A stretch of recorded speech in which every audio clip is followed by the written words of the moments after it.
Folks, welcome back to the NBC Network, iHealth Radio, the iHealth channel, with your host, Hurricane H. Awesome show today, awesome guest, and we're going to have some fun with the discussion. This is a health channel, this is a health radio, and mental health is big. And one of the topics that I love is usually about empowering, about changing, transformation.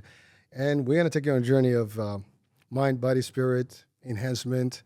Really, transformation with my guest. So my guest is Marius Biro, and he literally helps people, entrepreneurs, executives, transform. And he goes to the root cause of our personal world. Really, because a lot of us, we have,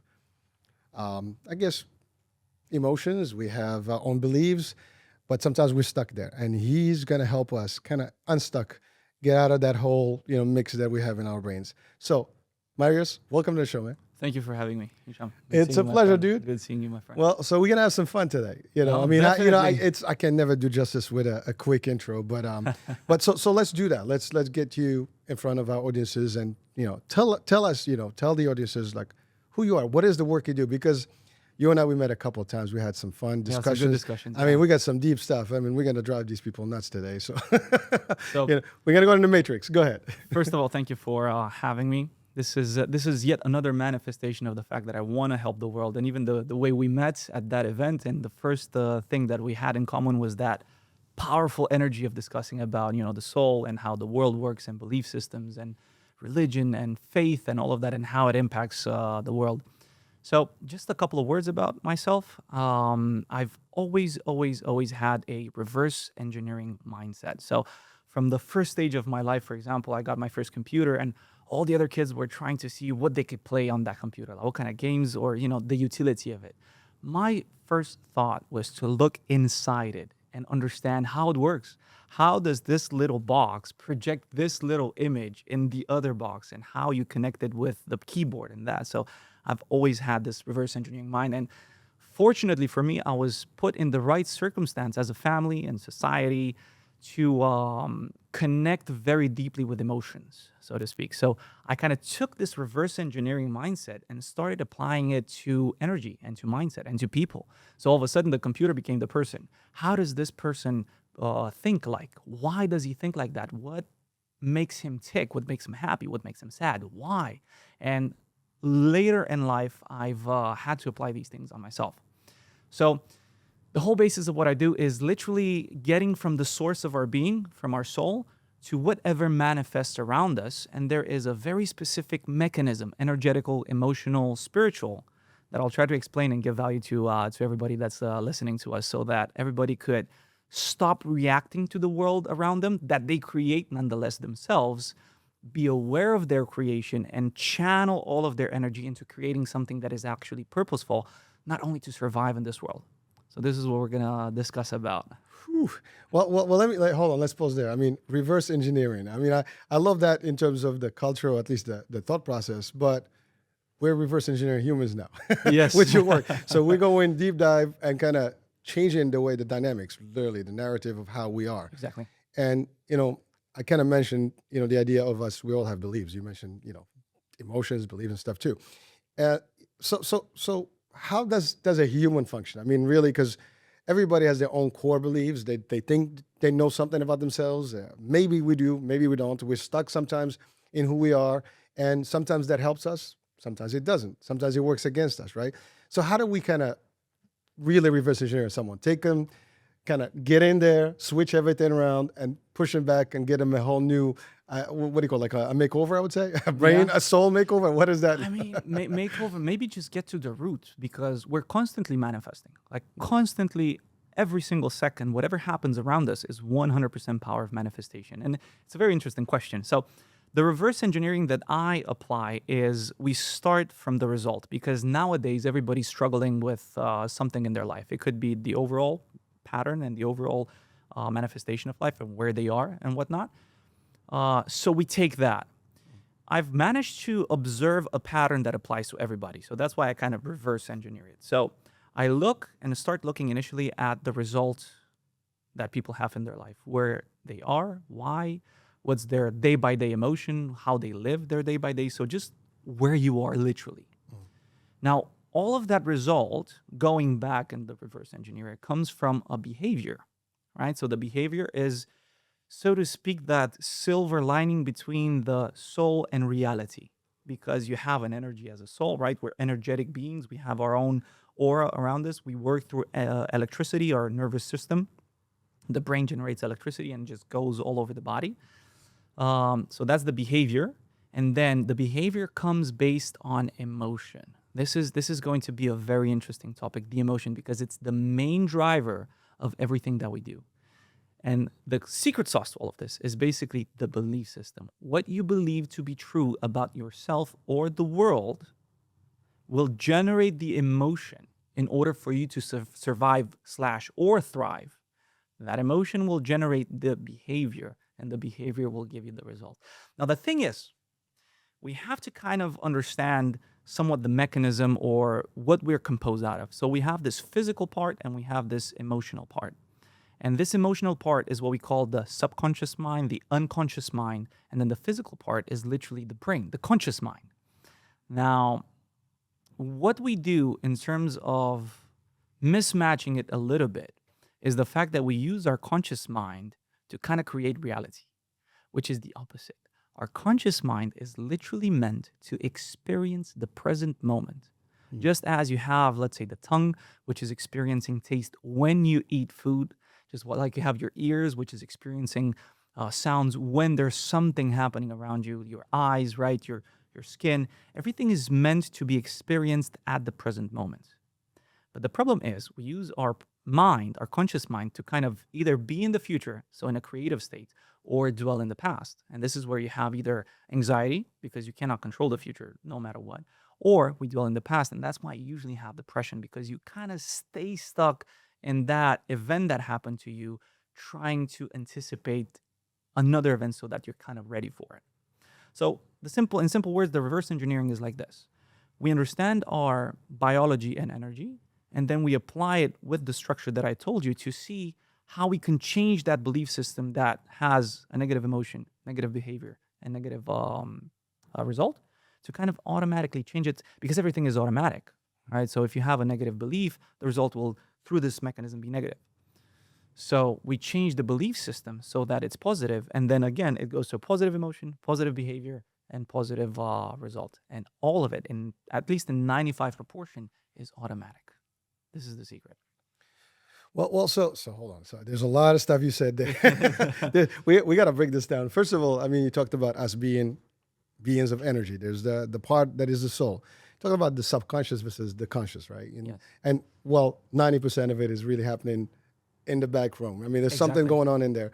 So it's operating behind, on cruise control, and you kind of like manifest a little bit of that, right? But so here's the thing. I mean, people are stuck with their beliefs because that's what they've been taught. I mean, we're raised in families, we're raised in cultures, environments. So whatever that is, socioeconomics, those determine sometimes, or at least that's what we think. Yes, Because a lot of people they actually do. Yeah. Actually Well, do. people say that, I'm stuck because this is, I can't get out of here. I mean, we hear this a lot in the U.S., for example. We have this, people that they have. I grew up in a poor family, for example, or maybe in the housing project, right? So maybe it's difficult for me to make it into the real world. Is that even true, or is that just a concept that is constructed in your mind? The thing, it's true to a certain degree. So both of them are true as long as you believe they're true. And So we have to change that belief. we have to change the Okay. belief. So see, for example, let's say you grow up in the projects where you start off a little bit more disadvantaged than some other people on this planet. That is 100% factual. So the thing is, from 0 to 7 years, everything that happens to us, we take it exactly as it is. We don't have the logical capacity, the mental capacity to actually understand what it is. And then in this area, if it also happens to integrate the belief system that I am stuck, even though you're not stuck, if you believe it to be true, belief creates emotion, emotion creates behavior, and behavior creates outcome. So Vivo. and exactly, vivo. So whatever you believe to be true, including the fact that you're stuck, you will manifest that. So that's one part of it. But at the same time, every belief system is changeable, right? Because when you're 0 to 7 years mostly, and then 7 to 14, it kind of closes off, you're in a theta state. just like in a hypnotic state or meditative state or in a trance state. Everything that happens to you, just take it as it is. But that's the beauty of it. You can change it when you're an adult, let's say 14 plus, but with the logical mind that, is meant to help us survive. So we know, for example, that we grow up in an environment which is not necessarily for us in terms of mental thoughts and belief systems. Then we grow up seeing what we want as a belief system. So we use the conscious mind to infiltrate the subconscious mind and change the belief that we are stuck, change the belief that we are disadvantaged, change the belief that we have grown up in a disadvantaged scenario. Because the thing is, from a soul perspective, every Wow. everything, literally everything that happens to us is meant to show us that that is the area we have to evolve in. This is probably the first step into evolving or getting unstuck. Because you could look at a hurdle and say, oh my God, I'm so unlucky. And this is what happened to me. And I'm unlucky because I grew up here. And I'm unlucky because I'm stuck and nothing, works for me. And this is what's happening and it's all against me. So this is what's going to get you stuck. But the reality of it is, the fact that you encounter negative scenarios is only your soul's way, your soul's mirror of showing you, hey, this is where you are. This is what you need to learn in order for you to become more powerful. Because in order for you to be brave or have the emotion of courage, where do you have to be? In the subconscious? In a physical state, Oh, in the physical state. I don't know. I mean, in the present. I mean, in a dangerous present. You cannot be courageous. You cannot have courage in this podcast, for example. There's no danger around here, right?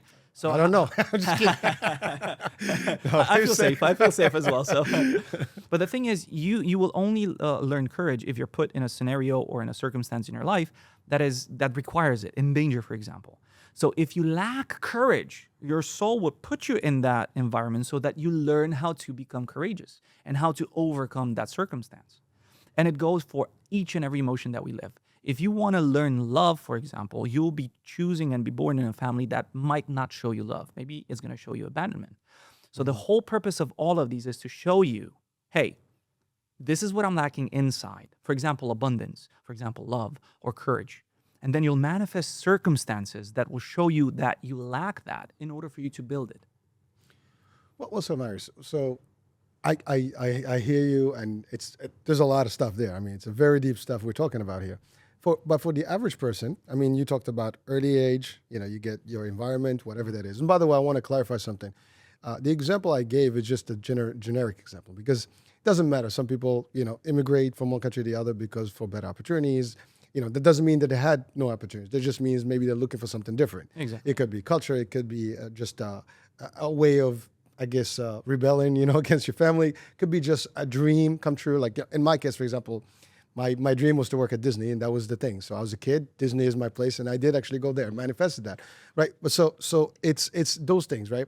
But some people, and by the way, there's something that you said. You can change that as you're 14 and up, and the others. But again, isn't that true that our globe, like the actual brain is not really functional or at least fully formed until like 25? Is that because in the mental world, I mean, or psychiatry, that's kind of they say, the front lobe is not fully evolved until that point. So Around that's the why we 20s, make yeah. that's why we make a lot of dumb mistakes, when we're younger, right? Because we just don't know better, right? Yeah. I mean, I have this debate all the time with my kids, like what I see and what they see is Completely different goals, and yeah. I mean, obviously, I've been around the block a long time, I mean, longer than them, but they don't get that. Like, I can see things that they may not see just because by experience I've been exposed to a lot of things. Exactly. But even that, it's really our duty as individuals to kind of seek that. The problem is, I don't think, in average, we are seeking any of that. We're comfortable, and I think that's what it is. I think the problem that a lot of people, and we talk about success, we talk about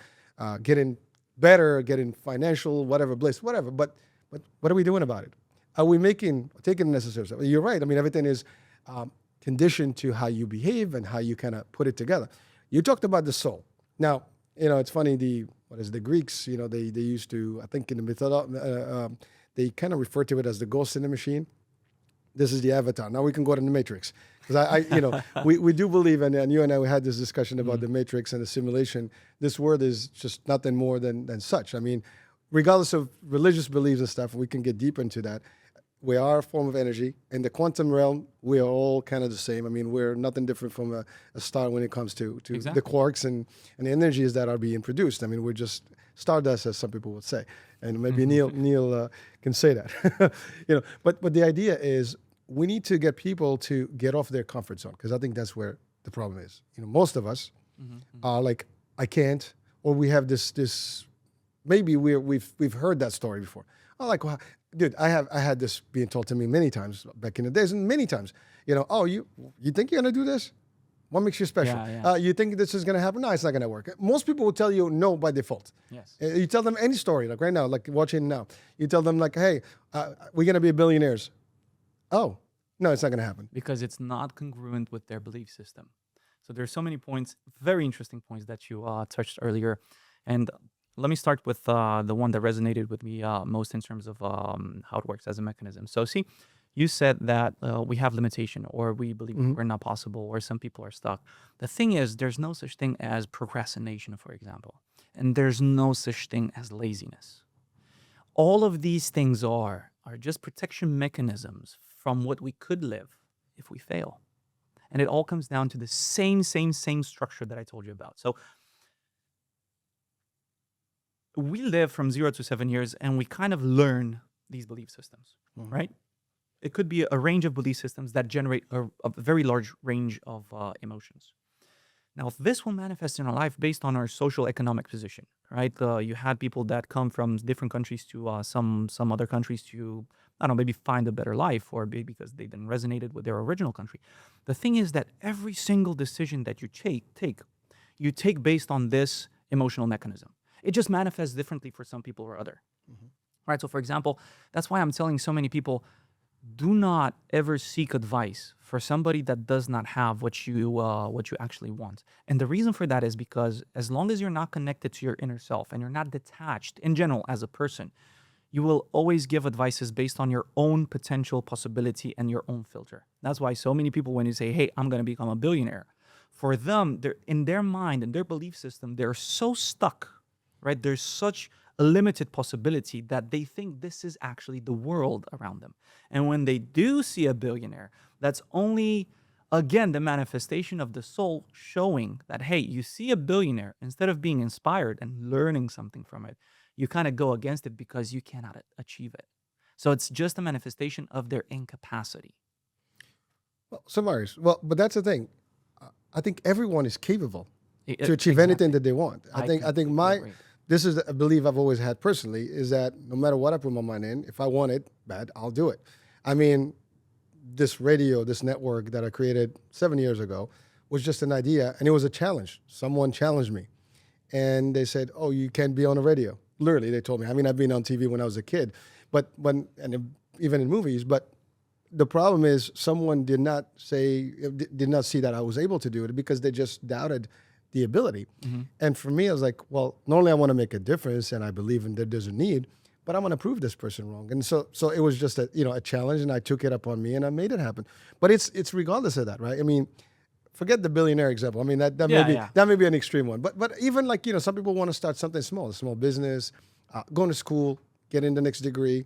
I don't know, marriage, all kind of stuff. Doing a podcast. I mean, I've helped a lot of people get into this world, because sometimes they don't know where to start. I mean, yes, there's a lot of resources, but it's just that first step. And by the way, everything else starts with a small step.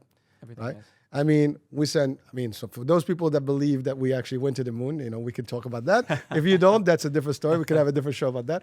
But the fact is, I lived in Orlando. I know, I have a place by Cape Canaveral, so I know exactly when the shuttle goes up. I've seen actually, liftoffs. But the fact is, whether they go to the moon, they just go do a quick tour around the planet, I don't know. But the fact is, even just sending them out there, right? It takes a lot of work, a huge team. I mean, the work that it takes, but it takes the belief. It starts with that. It's the belief. Like, you have to change the way we think. I mean, we have to change that. There's can't do and can do. And it's all based on the belief, just like you said. If you believe you can do it, it all comes down again to the belief system. You'll have a positive emotion about it. Let's say confidence and energy and feeling positive about it. And this confidence will generate a behavior. So if you truly believe you can create a podcast, if you think you're capable of it, if that's your belief that you're capable, first of all, because the thing is, I'm always going to go back to the structure. It's all about the belief. You believe you're capable. You can apply that to every aspect and area of your life. It could be starting a podcast. It could be following your passion. It could be building something. It could be ideas that you just put in real life. If you don't believe you're capable, then you will not do it even if you are capable. So it all comes down to the same system. And in that system, you could basically put up to 15,000 emotions. This is scientifically speaking, we have a range of about 12 to 15,000 emotions, but they all go in the exact same frame. Just imagine that, let's say your mind, your overall mental energetical structure is like literally a building. And then you have, I don't know, let's say 10,000 apartments. And in those apartments, you have people coming in and out, tenants, people that rent or buy that property for a certain amount of time. And that's basically the emotions that you put in the building. The building stays the same. If there's literally no exit from the hallway or from your apartment, you'll never get out of it. You're stuck because you believe there is no door. But if you believe there's a door and there's an elevator and then you have a contractor outside waiting for you, to build another part of the building and so on and so forth, you'll do it.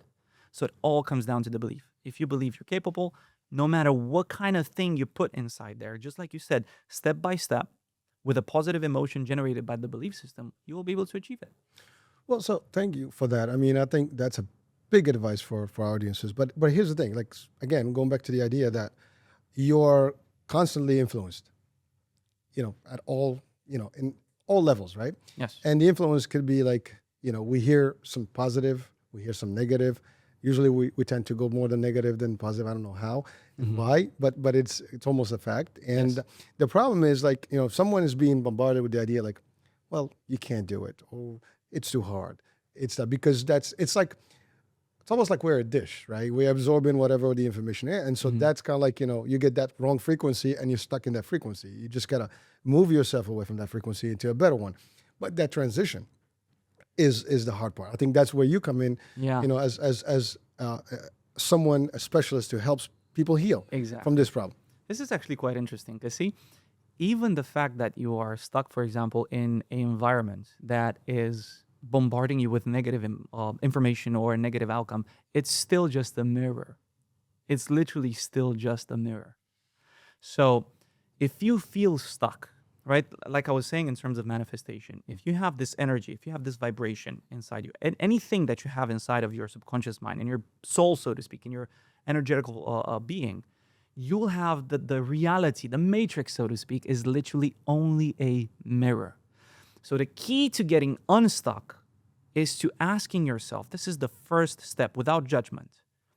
Where am I right now as an environment? What am I manifesting around me? And literally sit yourself down in one evening, allow yourself to feel the emotions because you could never ever change whatever you don't acknowledge it's yours, right? Because you could feel afraid, but if you're kind of pushing it down and not acknowledging that you're there, you won't be able to change it. You're going to try to suppress it or cover it up with something else, and you'll never be able to change it. Sit down one night and just literally write everything that is happening around you. How is your relationship with family? What kind of emotions does your interaction with family, with friends, with work, with the world? How do people, for example, cut you in traffic, cut in your lane? How does that make you feel? Because Angry? No, I'm just kidding. see, the thing is, most of us do become angry. And the reason for that is still based on the belief system because you could have somebody come inside you and think, hey, maybe he was avoiding an accident or his wife is, I don't know, giving birth. Or you could just understand the positive and, just see it as it is and make room for somebody that might be in need. Or because you might have some lack of respect and self-worth, growing up in that environment that is meant to teach you respect and self-love, you're going to say, why did he do that? He did that because he thinks he could do that to me. Like he could never treat me like that. So if you just do a self-reflection of what happens around you and how that makes you feel, your first step out of the door to change. Then the third step, the third thing is to ask the question, what does this have to teach me in terms of why I manifested it? So somebody cut me in front of my lane, and I become angry. The reason is, or the thing is, you have to acknowledge what happened. You have to acknowledge your emotions. So I'm angry, and now it's why am I angry? What causes anger for somebody disrespecting me, for example? Or why am I angry? Is it disrespect? Is it the fact that I feel that what their time is better than mine, more valuable than mine? Okay, what does this basically prove to myself? That I'm not valuable? That's why they did it? So as long as you kind of do these steps, you'll be in the mentality of learning something from your environment and becoming better and getting out of the victim mentality. Because as long as you're going to be in the victim mentality, it's always going to be a loop. This happened to me. Oh my God, it's negative. Why does this happen to me? And then it just goes again and again and again until you finally understand that it's just a mirror. So you have, let's say, a belief that you're not worthy. Maybe it happened in childhood, at school, family, friends, whatever that is. And you'll manifest that in your life until you finally are ready to say, hey, I'm actually worthy. And when you start believing that, guess what's going to happen?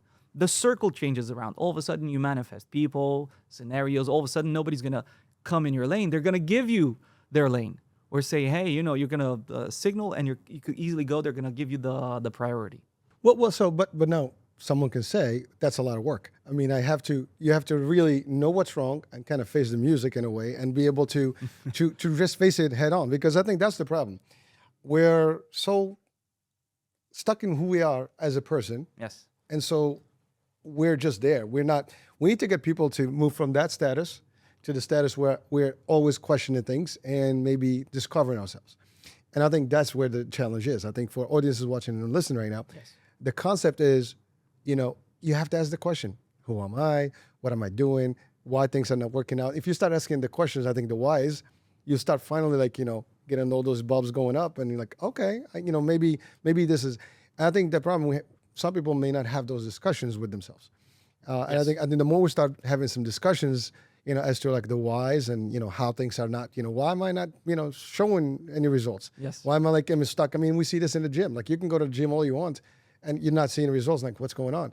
You can be, at work and stuck in a particular job and you're not seeing any advancement because, and so those are questions like why someone is present. I mean, I'm not to brag or anything. I mean, I started at a job a long time ago and there were like 10 of us as reps in this clinic. And I was the last guy that came in. In a couple of months, or maybe less than a year, I was their supervisor. Okay, and it's just the concept. Like I didn't care about whether they were there or not. I cared about like what am I going to do to make it happen and move on. And that's the difference. Perfect example. But again, I chose that. Someone may not be aware that they can choose. Exactly. But that's the problem. Unfortunately, because 100% of our beliefs and 100% of all of these emotions are in the subconscious/unconscious. We are unconscious about them.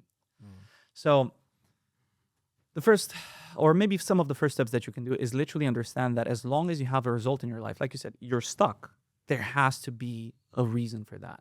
Because nothing that manifested in your life has no reason. Things don't just pop up.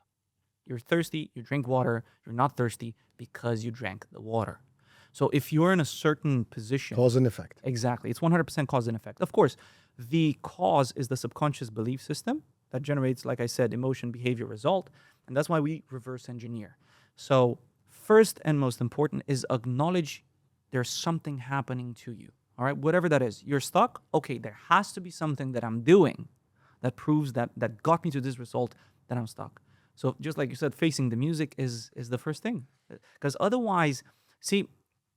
we have bad things happening to us whilst we are children.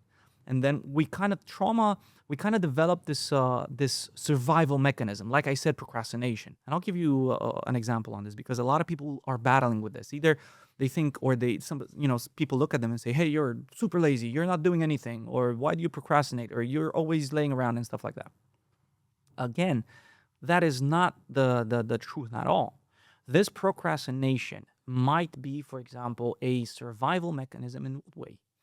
You grow up with parents that are extremely critical, right? They criticize you all the time. No matter what you do, it's not good enough, right? And then after they shout at you and say you're not good for anything, they kind of a little bit abandon you, so they kind of ignore you because you made them angry. And all of a sudden, just you making a small mistake becomes the belief system that I'm not good enough, I'm not worthy of love from, of all people, the people that actually help us survive, because we're hardwired to believe that parents equal survival, right? And this is the belief system that you are being given, so to speak. And then you from this belief system, you have the generated emotion that maybe you are abandonable, you're not good enough, and that's because you always make mistakes. So you suffer, right? And then these emotions create the behavior of procrastination. Why? Because if there's nothing that you're doing wrong, there's no offsetting of making a mistake that would lead you to being punished and abandoned. So you kind of self close the circle by not taking the risk. And it all goes down to the idea that if I make a mistake, I'll be abandoned. I'm not good enough. I'm not loved by society right now because I'm adult. I'm an adult, and in childhood, I'm not loved by the parents, which is survivability. So it all goes down to, okay, I'm not going to survive. So we refer to that usually as comfort zone, but it sounds more like safety zone. It is a safety zone. It's a survival zone because it's less hurtful to be criticized that you're just lazy than to feel the same almost death feeling of being abandoned. So it's just easier. The pain, so to speak, of the comfort zone slash safety zone of procrastination, of laziness, is smaller than the pain of making a mistake and being severely punished by it and abandoned by it and just remembering how it felt as a child. Because we have to take in consideration that children, and we as children, we feel emotions probably 100 times more powerful, the raw actual emotion, compared to an adult. Because as an adult, 14 years and starting from that, we become more and more logical. So for example, if our parents are fighting in front of us at 3 years old, we're going to feel so much more tension and negativity and conflict than if they do when we're 25 years old. Because when you're exactly, you're like the same reason. Let's say, mom, dad fight because dad didn't put up the toilet seat when you're 3 years old. Just say it's usually That's a very big common. debate. Yeah, It's very common, big debate. You as a child, you see the conflict and you literally feel like a war zone because the representation of love and safety, which are your parents, are in a very powerful conflict. So you don't have the capacity of saying, hey, they're just adults and you're laughing about it like, hey, dad, just joining in, kind of poking the bear a little bit. You're not gonna be like, hey, dad, you didn't put up the toilet seat. Now mom's angry. You're gonna look at it as literally the war zone of your life and feel like it. So that's the comparison. Now, the other part is when you're 25, you'll take it as that because you have the capacity to understand. It's just a mere conflict and you won't take it at heart. But when you're a child, what you will learn is basically that love means conflict. And you will create that belief system in your mind because, the representation of love and safetyness is having a conflict. So 25 years later, when you have a relationship and your boyfriend slash girlfriend is literally loving you and there's no conflict, that's when you're going to start feeling panicked. Why? Because in your subconscious mind, why is it all working well? yes, in your subconscious mind, she doesn't love you if there's no conflict. So you'll start subconsciously fighting for something.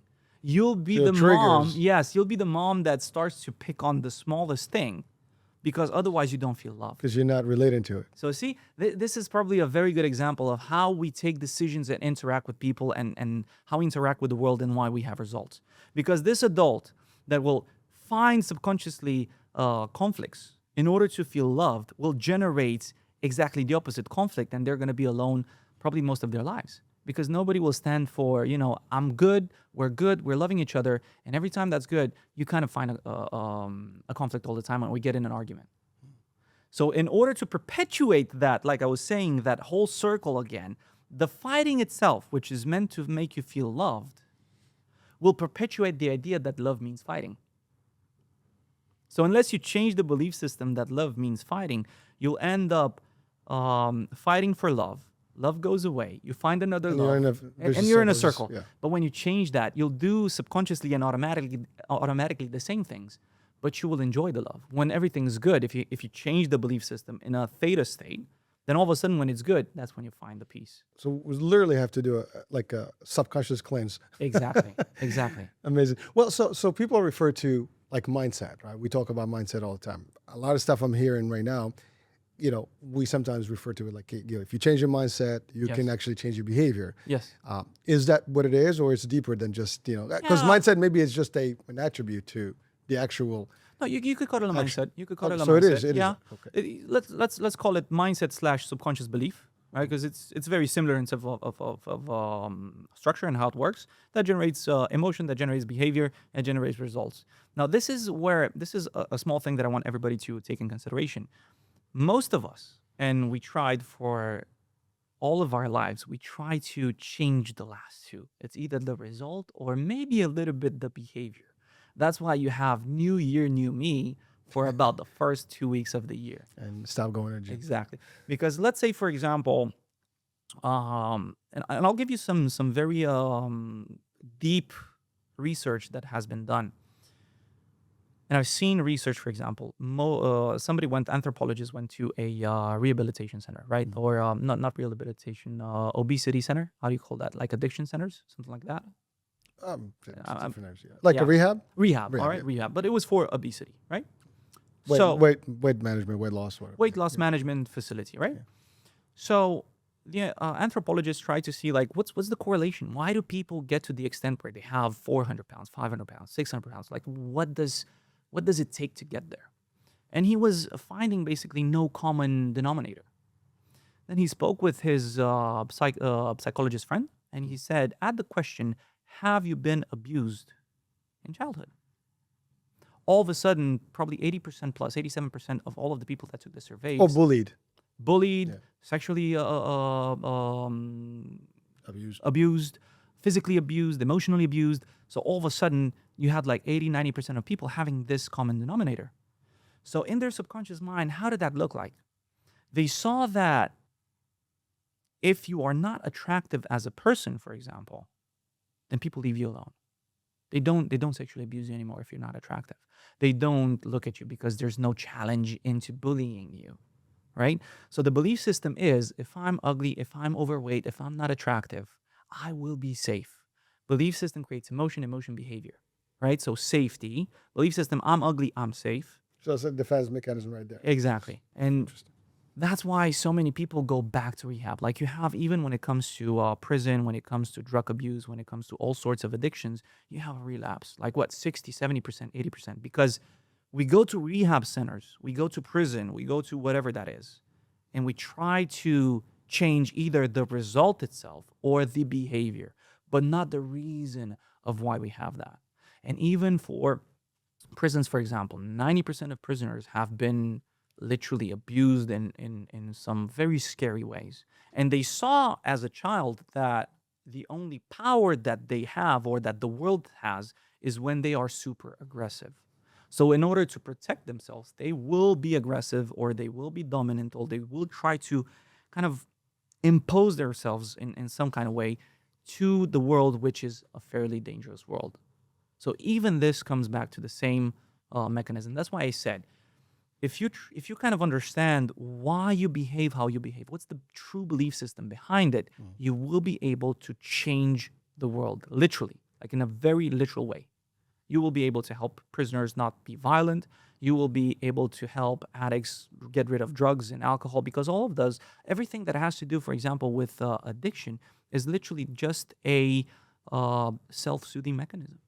That's what But it's also a dopamine hit for them. I mean, that's why it's self-soothing, because inside their world, their mindset, inside their subconscious, the world is so dangerous that only by physically suppressing the part of the brain which is the logical one, right, where all of a sudden the world is not dangerous, you have that small relief.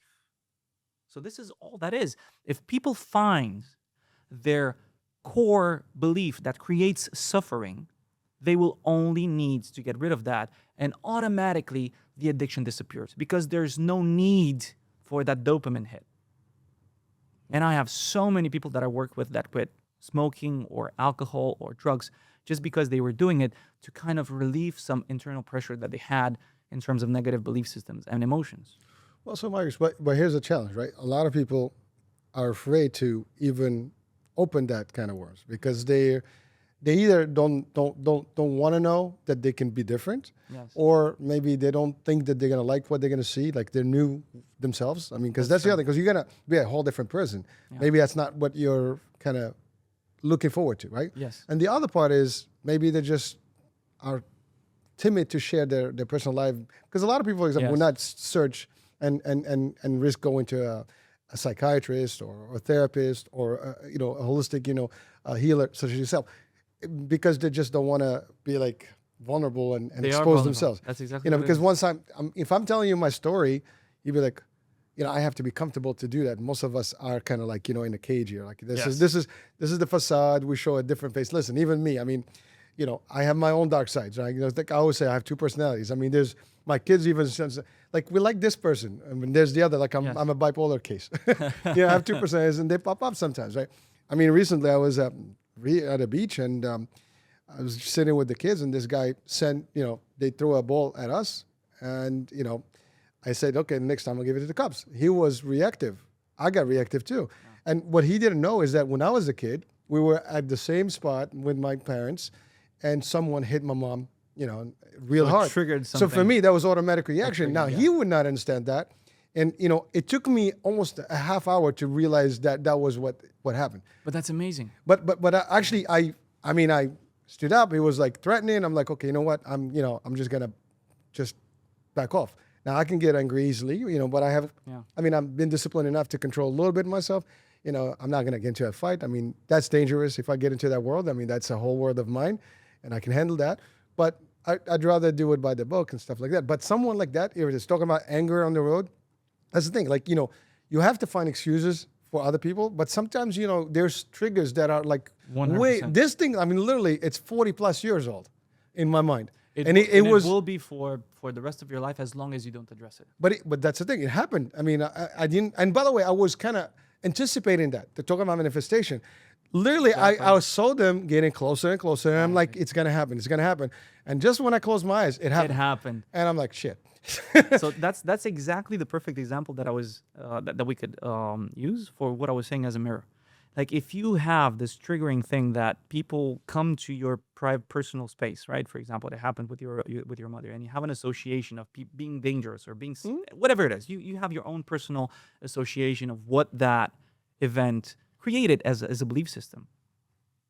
You look at the emotion, you look at so you had the belief system. You had the emotion, like maybe security, maybe triggering, maybe this. And then you manifested it. You saw it happening before it happened. Oh, it was visual, man. It's not even funny. Like my kids can't even notice that. Yeah. Like what happened? I'm like, it happened. And you know why they didn't notice it? Because they didn't have the experience and don't have any kind of relationship to an event like this. No, but they knew me. They knew like what kind of reaction I would do. Now again, my reaction was simple. I just grabbed said, okay, if this happens, I'm gonna take it to the cops. I try to do it by the guy triggered me because he said, oh, it's the first time it happened. By the way, from this show, if he does watch this show, I'm gonna tell him, thank you for bringing that memory back and getting me to actually realize what I was, and you solved my problem. So now I can just face like, it. Just like I was saying, literally every single thing that is happening to us. So this is perfect. I love speaking to you listen, because everything is like intertwining. So you had this mirror, and remember what I said at the beginning. If you're gonna ask yourself, what is it that I need to learn from this experience that otherwise I wouldn't have learned? That's exactly what happened. So you had an event that brought back something that you lived, and you learned something from it. Like, hey, I need to detach. Hey, I need to be more calm. Hey, I need to be more responsible and not react because this could be dangerous. And on the other side is also like maybe the emotion of how do you call it? A little bit of tightness around, safety. Maybe you felt that the family's not safe. Maybe you felt that the children might be hit just like your Yeah, mom. exactly. That's right? what it was. So as long as you will not feel safe, for example, you will manifest that. The mirror will show you scenarios where you're safe. It's not going to kill you, so to speak, unless you have the belief system that the world is going to kill you, which is very because even in this scenario, how many people went to such a close near-death experience? Like it's crazy. You see like people driving. Oh, I've seen that stuff real life. So that is just a manifestation of the world is dangerous, but not going to kill me. I'm going to survive no matter what. And then you have people that just walk on the street and all of a sudden, I don't know, just randomly a flower pot lands in their head and die. Well, it is amazing. And by the way, to be honest with you, this experience, see, here's something I want to just share here because it's important. And this is something that's why I do this work is to kind of enlighten people about some things. And through my own experiences, sometimes it works. So for example, that guy would not realize something. I just lost my mom. So in my mind, that's a sorry to very hear that. triggering, It point. is, yeah. Now he is not going to know that, and that's the thing. We don't know what other people like. You talk about that guy, the road rage, right? We don't know what people are going through. Maybe to your point, is delivering a baby, somebody's in emergency. We all kind of react first. If we take one split second to take back, and sometimes it's hard. That's the hard part because, like my gut feeling was like to stand up and talk, but then it was a normal talk. Then the guy pushes, and then now I'm going to the next level. Now, I do not want to go to the next level, especially this is a new country for me, and I need to know the rules. So actually, I did go to the station. I kind of spoke to someone to just understand what I have to do in the event it happens again. So I kind of learned, but it was actually cool. The guy actually was I guess a cop, and he helped me get rid of it in about 20 minutes. I was cool because we were like talking, and he's like, got it out of the system.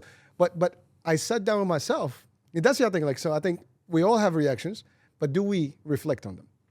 That's the key. So I took the time. I mean, actually, the whole night was a little crazy for me because this thing was playing and playing and playing, and I'm trying to reset myself. Like, no, I got to stop this. This is not me. I can't be those two. I have to find a better way to behave this way, and it was not a good thing. But that trigger was a huge take for me. As long as you look at it as a lesson. It was a lesson. I mean, and frankly, that lesson is powerful because it taught me now I need to know how to behave if something like that happens going forward. I can't let something like that trigger me just because. Now, again, it's not a secret. I've said this many times. When I was a kid, I was tiny and people bullied me. So I hate bullies. I mean, it's triggering. So I don't hate people, but I hate behavior. Yeah. And so bullies to me, I train all my life because of that. To always be able to stand, for the weak, or if I have to stand for someone who is literally just not good, I will take action on it. Now, countries are different, rules are different. In the States, I can do a little bit more about it. Here it's a little bit more strict. I know about that. No violence. No violence. But someone like that, I mean, first of all, no violence, but the guy created the environment for it because he shouldn't have been there in the first place. So yes, it may be a debate, but that's kind of like how you're going to look from at this perspective, completely about learning itself is, because the thing is, the opposite of learning is to try to find and motivate the exterior. So, somebody that doesn't want to learn from this aspect will say, yeah, but he did it. He was playing around it. But it was my fault. I had to. And the thing is, it's not about fault. I'll be honest. It's not about whose fault it is and all of that. It's about if we're going to try to kind of motivate our behavior because something happened outside, we'll always stay in the loop. Because the reality is what happened outside started from the inside. So again, if you have this territoriality kind of emotion and behavior, you will again manifest people that will test that. You know what I'm saying? So it started with you. If you, for example, but in a positive way, again, we're here to learn. If you understand that everything you manifest comes from the inside to teach you something, you will never, ever in your life can say that, he did that and that's why, and I got triggered and but Marius, I agree with you. So this was the debate going on with me. Like, like I was questioning like what happened? Exactly. And so in a way I'm thinking like, well, technically, I mean, so I have this rule about removing yourself from the equation, right? Yeah. What happens if there's variables and the constants, right? Exactly. So the problem is like, well, I put myself in a situation. I should have been in a place where there's nobody playing, such a thing. So I kind of exposed myself to it. So I turned it onto my view as like, maybe if I shouldn't be there, I shouldn't have been there in the first place, and then this wouldn't have happened, right? I should have been doing something else. But now I can't say I should have, could have, because it already happened. So it was kind of like almost a very, debateful day for me. Like in my mind, there was like two people working. let me give you for the viewers as well. This is for the viewers, really. Yes, so, yeah. to look and how to look at this. So the thing is, you could do things to run away from problems, or you could do things to create solutions, right? Based on the belief system. So for example, if you are going with the family on the beach, and you have this belief system that you have to kind of protect your territory, your mindset is already looking for an unsafe territory, because you're like, hey, I'm triggered by it, or I don't like it. So the first thing you're looking for is some place that will not trigger you. That you're kind of, by taking this action, you're running away from the confrontation. You're running away from what a situation like this might trigger in you. The positive way of looking at it is, I'll go wherever it is because I know I'm safe no matter what. And even just the thought about that, inherently, instinctively, subconsciously, you will analyze the whole beach without even thinking. It's so instant, it's so fast that you will see the perfect safe environment, even if all the other ones are unsafe. But if you see, it's like trying to become rich because you're afraid of being poor. I love that. You get the difference? You can either become rich because this is a manifestation of your security and abundance and the fact that you're in a creation state and you're creative and you're just self-confident and all of that.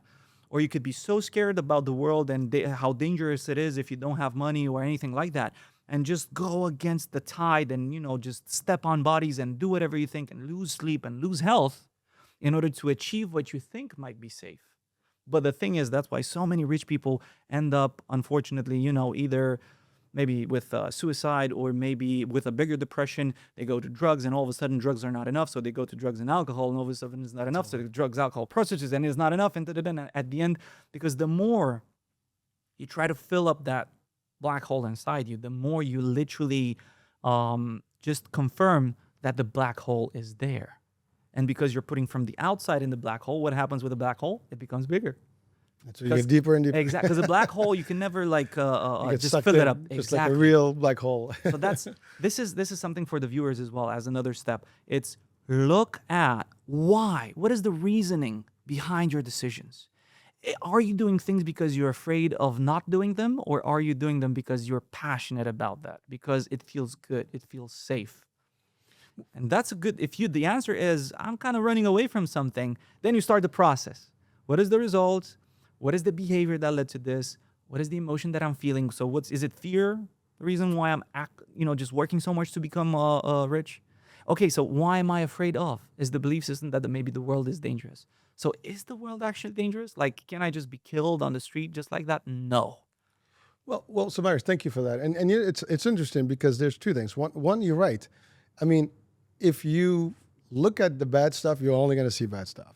It's no matter how you do it. And by the way, the part that annoyed me that day the most is that I know me better than that. Like, I know that's not my reaction normally. I have no idea that was already still there.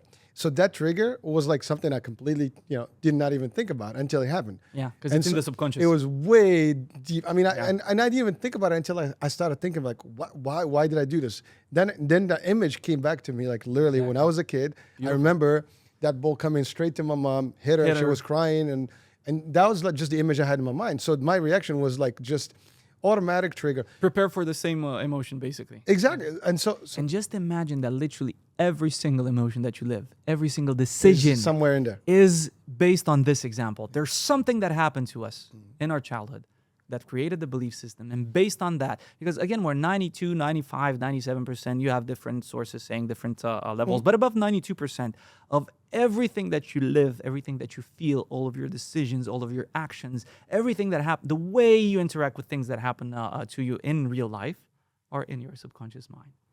And the thing is, they're so automatic. Your conscious mind has no physical capability of processing the whole thought. And that's the whole reason of this subconscious conscious way. Imagine 100,000 years ago, every time you met a tiger, it's like you relearned the whole process again. You would, there would be no survivability. So the whole thing about this subconscious thing is to survive. So just like you had your moment with your late mom, with the beach, you got in your subconscious that there's danger and you have to protect. And when you already anticipated before it happened in the last episode, and you were ready to survive, basically. So it's all a survival mechanism, but it was literally meant for when it happened as a child. That's the thing. And because it's in the subconscious. Because I couldn't do anything about it when I was a kid. Exactly. But it will stay throughout your whole life if you don't address it.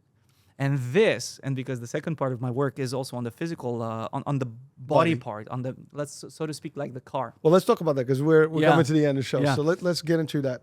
Even that, everything that you have wrong or illness with your body is still a manifestation of your belief system. So if you believe, for example, if you have some kind of fear creates a certain type of hormonal patterns. They create a certain cortisol action. Exactly, of behavior, right? So when you're always afraid and high stress, what you try to soothe yourself, just another addiction mechanism that is going to try to give you that small part of dopamine. So that's why I go to the root mechanism, because if you change the subconscious belief, all of a sudden the decisions that you took throughout your life to get you where you are will be flipped around. And in order to make that process easier, what I do is I clean the body completely. Because usually a manifestation of toxic load in the body is only a manifestation of a toxic load in the subconscious in terms of belief systems. So you have toxic or negative belief systems and emotions that will manifest in behaviors that will get in the body the same negative, so to speak, vibrations. So what I've managed to discover in the last couple of years is that there are a couple of systems in the body that always need cleaning. The most important one is the gut, because inside the gut you have, first Second of all, brain. yeah, look at it first of all as a manifestation. You have 70-80% of your immune system in the gut. So something that's protecting your body from the outside could be compromised by alcohol, lifestyle, antibiotics. If you look at the stores around us, probably 90% of the food is processed or ultra processed with chemicals that literally destroy your gut the first time you ingest them. So the first thing that I do is basically have a protocol that cleans, strips out everything that is mechanical, so to speak. So toxins, heavy metals,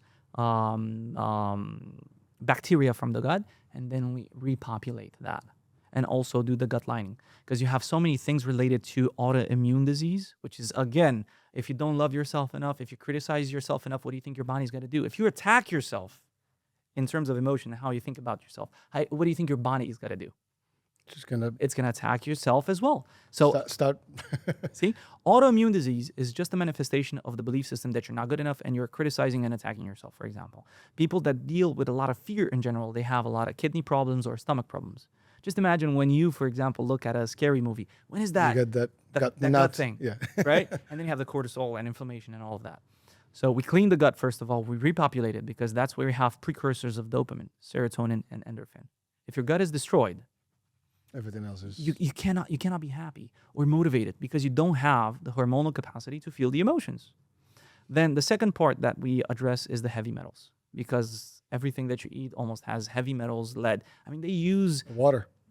they use lead compounds in food as preservatives.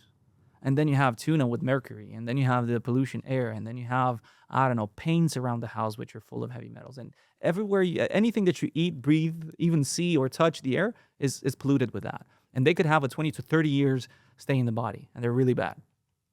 And then the third thing that we clean are the parasites. Which we also get from Don't matter how, I mean, sushi. sushi and maybe a little bit of raw food, wherever that is. It could be your vegetables, you're not washing them enough. It could be undercooked meats, or it could be, like you said, raw fish or even raw meat, carpaccio, the Italian cuisine. At a point in life, you're going to get that. And the thing is that they thrive on whatever is good that you eat. So if you have heavy metals, your cells are full with toxic load. You won't be able to get the good nutrients in, even if you eat them. And then the secondary, if you have parasites, they're going to get most of it anyway. So nothing goes to the toxic load anyway. And then if you have a bad digestion and no good bacteria in your stomach, then no matter what you do, you're going to be messed up in terms of nutrients and everything like that. So we clean the body and the mind, because it's easier. Imagine you're a driver, so that's your soul, your mentality, and you have a Ferrari. If it's diesel instead of petrol, if the brakes don't work, if the You got to treat it right. it's You like have the good parts. you have to make the Optimized. machine optimized, and then the driver to be able to drive it to get to where you want.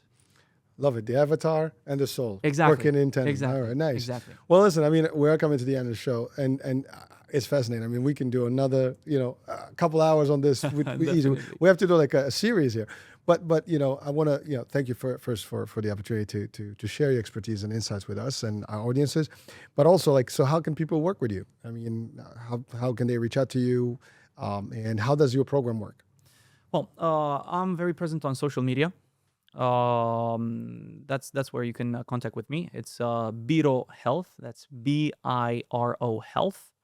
That's the main way of getting in touch with me. Of course, there you'll have links to my website and to my phone number. In terms of the program, it's extremely powerful, but I made it extremely simple. And just as a PS for everybody, the first step is to recognize that you have a belief system that is against you. So analyze what's happening in your life. Simple as that. I have these relationship.